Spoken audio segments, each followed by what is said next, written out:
अस्सलाम वालेकुम। आज की इस वीडियो में हम जानेंगे कि हजरत ईसा अलैहिस्सलाम को लेकर मुसलमानों और ईसाइयों के बीच आखिर झगड़ा क्या है। जब भी हजरत ईसा अलैहिस्सलाम का जिक्र होता है तो ये समझना बेहद जरूरी होता है कि हजरत ईसा अलैहिस्सलाम का सिर्फ मुसलमानों में ही नहीं बल्कि ईसाइयों और यहूदियों का भी गहरा रिश्ता है। क्या वाकई उन्हें सूली पर चढ़ाया गया था या फिर ये सिर्फ एक झूठी कहानी है। इसके साथ ही हम ये भी जानेंगे कि यहूदी लोग हजरत ईसा अलैहिस्सलाम को क्यों नहीं मानते और उनके दौर में यहूदियों ने उनके साथ कैसा सुलूक किया था। हम ये भी जानेंगे कि हजरत ईसा अलैहिस्सलाम क़यामत से पहले कब, क्यों और कैसे वापस आएंगे और उनकी इस दुनिया में वापसी से क्या तब्दीलियां होगी। इसलिए इस वीडियो को एंड तक जरूर देखिएगा। एक दिन वो वक्त भी आया जब हजरत ईसा अलैहिस्सलाम खुले आम अपनी कौम के सामने ये ऐलान करने लगे कि मैं अल्लाह का एक नबी हूँ जिसको अल्लाह की तरफ से तुम लोगों की हिदायत और रहनुमाई के लिए भेजा गया है। तुम लोगों को सीधा रास्ता दिखाने के लिए भेजा गया है। ये वो दौर था जब पूरी की पूरी कौम बनी इसराइल हद से ज्यादा बुराइयों में डूबी हुई थी। दुनिया का वो हर काम किया करते थे जो बुरे से बुरा माना जाता था और अपनी कौम में भेजे गए पैगंबरों तक को कत्ल कर दिया जाता था। खुदा की तरफ से उनके लिए जो किताब भेजी गई थी उसमें भी वो अपने मन मुताबिक तब्दीली कर दिया करते थे। कानून इलाही को बदल देना या फिर उसको पूरी तरह खत्म कर देना उनके लिए एक आम बात बन गई थी। जब हजरत ईसा अलैहिस्सलाम भी ऐसे माहौल में आए थे और ऐसे माहौल में ही उन्होंने अपने नबी होने का ऐलान किया था तो अपने कौम के सख्त और मुखालिफ रवैये के बावजूद भी हजरत ईसा अलैहिस्सलाम ने हार नहीं मानी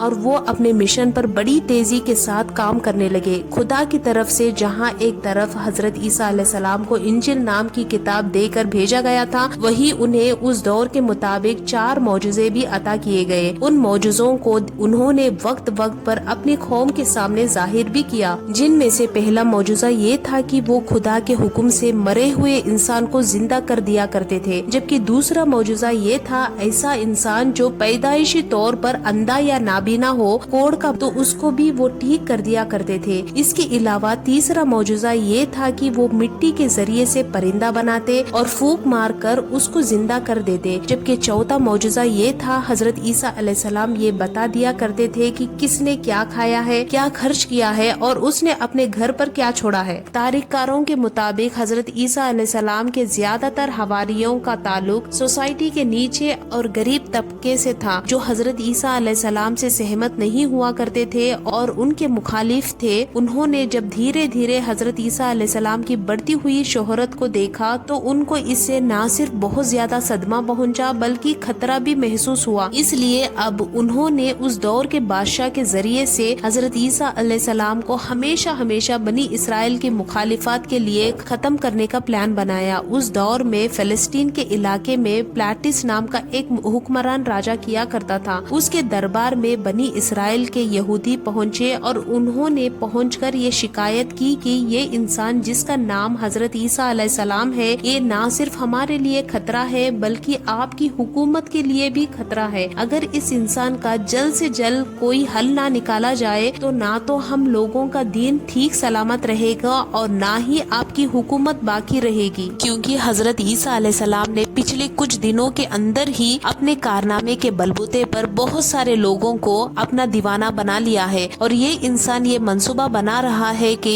ये लोगों की ताकत के बलबूते पर आपको हरा कर पूरे बनी इसराइल का ही बादशाह बन जाए। इस बात को सुनने के बाद प्लाटिस बादशाह ने ये इजाजत दे दी कि अब हजरत ईसा अलैहिस्सलाम को एक मुजरिम की हैसियत से शाही दरबार में पेश किया जाए। बादशाह का ये हुक्म सुनते ही बनी इसराइल के लोग बहुत ज्यादा खुश हुए और अंदर ही अंदर ये प्लान भी बनाने लगे कि आखिर कैसे और कब से हजरत ईसा अलैहिस्सलाम को गिरफ्तार करवाया जाए, कि जिस हालत में किसी भी उनके चाहने वाले को या आम लोगों को इस बात की खबर ही ना हो सके कि हजरत ईसा अलैहिस्सलाम को गिरफ्तार कर लिया गया है। हजरत ईसा अलैहिस्सलाम के इस पूरे वाकया को इंजिल में कुछ यूं मेंशन किया गया है। इंजिल के मुताबिक हजरत ईसा अलैहिस्सलाम को इस मामले की आहट हुई तो उन्होंने फौरन अपने सभी करीबी दोस्तों को एक महफूज जगह पर इकट्ठा किया और उनसे कहा कि अब बनी इसराइल की मुखालिफत सरगर्मियां बहुत ज्यादा तेज हो चुकी है और इस इम्तिहान और आजमाइश की घड़ी में मेरे लिए जरूरी है कि मैं तुमसे ये सवाल करूं कि आखिर तुम में से वो कौन लोग हैं कि इस मुखालिफत के सैलाब में से हमेशा हमेशा खुदा खुदा के दीन के मददगार बने रहेंगे। इसके जवाब में हवारियों ने पूरे जोश के साथ कहा कि हम खुदा के दीन के मददगार हैं और इसके सच्चे दिल से वफादार रहेंगे। जब यहूदी सरदारों और प्लाटिस बादशाह के सिपाहियों को इस बात की खबर हुई कि इस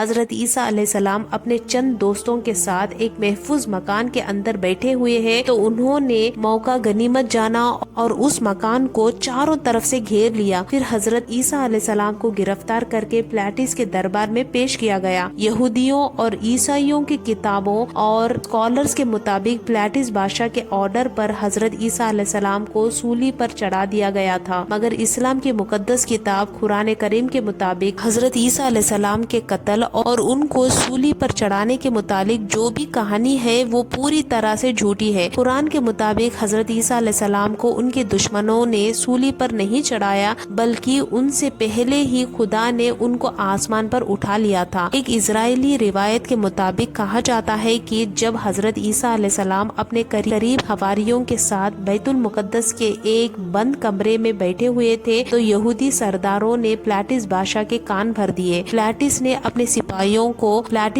सिपाहियों का एक बड़ा ग्रुप हजरत ईसा अलैहिस्सलाम को गिरफ्तार करने भेजा, मगर जब सिपाही उस कमरे में पहुंचे तो उनको हजरत ईसा अलैहिस्सलाम नहीं मिले, बल्कि उनका एक हवारी जो उन्हीं की तरह दिखता था उसी को सूली पर चढ़ा दिया गया और मशहूर कर दिया गया कि ईसा इब्ने मरियम को कत्ल कर दिया गया है। इस्लाम के मुताबिक हजरत ईसा अलैहिस्सलाम को न सिर्फ जिंदा आसमानों पर उठा लिया गया था, बल्कि उनकी अब तक एक लंबी जिंदगी बाकी है। वो क़यामत से पहले इस दुनिया में वापस आएंगे और उनका वापस आना क़यामत की बड़ी निशानियों में से एक होगा। जब वो इस दुनिया में वापस आएंगे, कुरान के मुताबिक दुनिया के हर इंसान के पास उन पर ईमान लाना जरूरी होगा। हजरत अबू हुरैरा रज़ियल्लाहु ताला अन्हु से रिवायत है कि नबी करीम सल्लल्लाहु अलैहि वसल्लम ने फरमाया कि वो दिन जरूर आएगा जब ईसा इब्ने मरियम तुम लोगों के दरमियान हक और आदिल के साथ हाकिम बनकर आएंगे। वो सालिक को तोड़ देंगे, खिंजीर को कत्ल कर देंगे, जजिया उठा लेंगे। उस वक्त माल की इतनी कसरत होगी कि कोई उसको लेने वाला नहीं होगा। हजरत ईसा अलैहिस्सलाम दुनिया से कुफर का खात्मा कर देंगे और सिर्फ एक ही दीन, खुदा का दीन बाकी रह जाएगा। उनके दौर में दुनिया में अमन का आलम होगा। इंसानी बच्चे सांपों के साथ खेलेंगे, मगर सांप उन्हें नुकसान नहीं पहुँचाएंगे। हजरत ईसा अलैहिस्सलाम 40 साल तक जिंदा रहेंगे। उनकी वफात के बाद मुसलमान उनके नमाज जनाजा अदा करेंगे। हजरत अब्दुल्ला इब्ने अब्बास की एक रिवायत के मुताबिक जब हजरत ईसा अलैहिस्सलाम को आसमान पर उठा लिया गया था, उस वक्त उनकी उम्र 30 साल 6 महीने की थी। मुसलमान और ईसाई दोनों का ये अकीदा है कि हजरत ईसा अलैहिस्सलाम क़यामत से पहले वापस आएंगे। मुसलमानों के मुताबिक वो इस्लाम के लिए काम करेंगे, जबकि ईसाइयों के मुताबिक वो ईसाइयत के लिए काम करेंगे। ये भी कहा जाता है कि हजरत ईसा अलैहिस्सलाम दज्जाल को कत्ल करने के बाद बैतुल मुकद्दस वापस आएंगे और वहाँ शादी करेंगे, 19 साल गुजारेंगे और उनकी औलाद भी होगी। दज्जाल को वो के मकान पर कत्ल करेंगे। आज के दौर में लूद इसराइल के कब्जे में है। उम्मीद करते हैं कि हमारा ये वीडियो आपको पसंद आया होगा। अगर पसंद आया है तो लाइक करें, शेयर करें और हमारे चैनल को जरूर सब्सक्राइब करें। मिलते हैं फिर एक नए वीडियो के साथ, तब तक के लिए अस्सलाम वालेकुम।